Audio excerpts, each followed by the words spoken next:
particularly interesting or fun or? Yeah, so one of my favorite groups to talk to was one that is trying to do, actually this is from last year technically I think. One of the groups that I had a lot of fun talking with this year is a group that is doing drawing energy from hydrothermal vent systems. And in this case I happen to have made 3 trips down to hydrothermal vents myself. It isn't my main area of expertise by any means, but it was an area of knowledge that I had, just having been there, done that, so to speak. It was of great interest to the students, and so for me, it was a pretty unusual experience that I've had. That it's rare to find anyone in the world who had much knowledge or interest in it. But especially these kids had a very unique angle. I mean, I'd gone down there on biological research.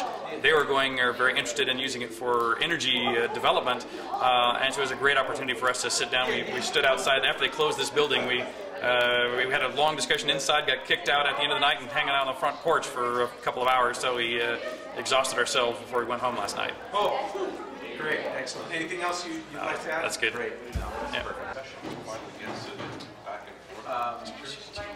And just, well, tell me how you come to be associated with the awards here today. I've always been interested in space and always wished I could be an astronaut also. But I got to meet Conrad, and through him, Nancy Conrad, and she mentioned that she was having this wonderful opportunity to help inspire students. I thought, I'd love to be part of this. That's great. You mentioned Pete, and I haven't heard anything about him yet today. Did you know him at all? Yeah, we were members of an organization. He just had a wonderful sense of humor and this love of life that inspired everyone around him. That he was just one of those people that just fused energy and love of what he did and wanted to share it with others. Great. Tell me a little about what you do and how it meshes in with the mission of the awards. I am a professional illusionist, and I create illusions, and I've been fascinated with the science of why magic works and how the mind is affected by the art of conjuring. Nancy thought that would be an interesting way of introducing someone's passion of what they do in life and how just about anything can be pulled into what the thought of science, of innovation, of creation, and using the mind to be able to bring yourself up to an innovative, to the summit of your abilities. Nice metaphor. And tell me, I guess, tell me about inspiring kids, since that's a big part of what this is, and you followed a passion yourself, I'm sure, to get to where you are. Yeah. Were there any sort of events that impacted you at around this age? When I was a kid, I had a friend that worked at NASA, and he used to be the main technician for Dante, who was a major illusionist that traveled the world. He was the most traveled magician in the history, really. And he was his main mechanic. He would come up with these wonderful illusions of how to make rose bushes grow, real roses, and he used to share those ideas with me. And he then every once in a while would talk about some of his work at NASA. So I just always felt kind of a link between science and the art of illusion and I guess being able to do what you truly had a passion for as a kid, no matter what anyone else said. I was inspired by him and by several other mentors that allowed me to express myself and my art. And so any way that I can help to give a little bit of that back for me is really an honor, really. Great, excellent. Anything else you want to say about it? Good luck. Bring your magic to the world.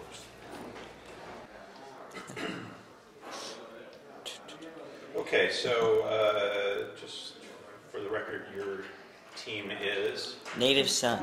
NativeSun, and you're from? Montezuma Creek in Utah, down by Four Corners. And White Horse High School is the school? Yes. Okay, great. And tell me briefly, not the long version, short version of what your project is.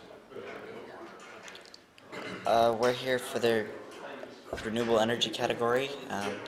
We made a solar cooker meant to replace our propane oven stove top thing because it's cheaper and a lot better on the environment. Okay, so tell me, when did you guys sort of start the project, start thinking about a Conrad Award project, and when did you come up with the stove idea? Anybody remember it? It was after Christmas and before now. Yeah, it was back in December. They were already working on making solar ovens, but very not as advanced, simplistic stuff. And then they had the idea, well, they wanted to make fry bread, and kind of like a scone. And that takes a lot more heat than what their thing was able to do. And then we heard about the Conrad Awards, and we decided to make something that really could do that and be able to be submitted to this as well. Great. I'm sort of saying that you were, I don't know, that you didn't come up with the oven project only to do this competition. It was sort of an idea that was floating around anyway? Yeah, it was. Is that completely for practical reasons? Tell me a little more about that. Like, how did the idea come up? Well, the 9th graders, us 3 and the rest of our class, are all working on building solar ovens, but they're more like crock pots or ovens. They don't cook fry bread or anything like that. So we decided that we wanted to try something a little bit different than everybody else. So you adapted that idea specifically for fry bread? Yeah. Gotcha, okay.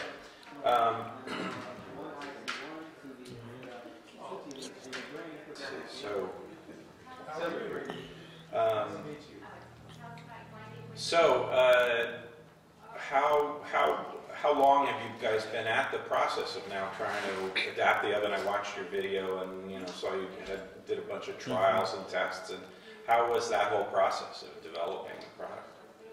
It's been about 4 or 5 months that we've been working on it so far. How was it? Was it fun? Was it hard? Was it a pain in the neck? Was it? A little bit of everything. Yeah, it was fun to kind of see it come to life, but it was kind of hard because Fun stuff it takes kept hard not work. working. And none of us ever wore sunscreen. I mean, you're solar cooking, you don't wear sunscreen. What's up with that? Okay. Crazy. Good. And did you, let's see, all right, so you, when did you sort of get to the point where you said, okay, we're done, we have a model that's really doing the job that we can take to California and talk about?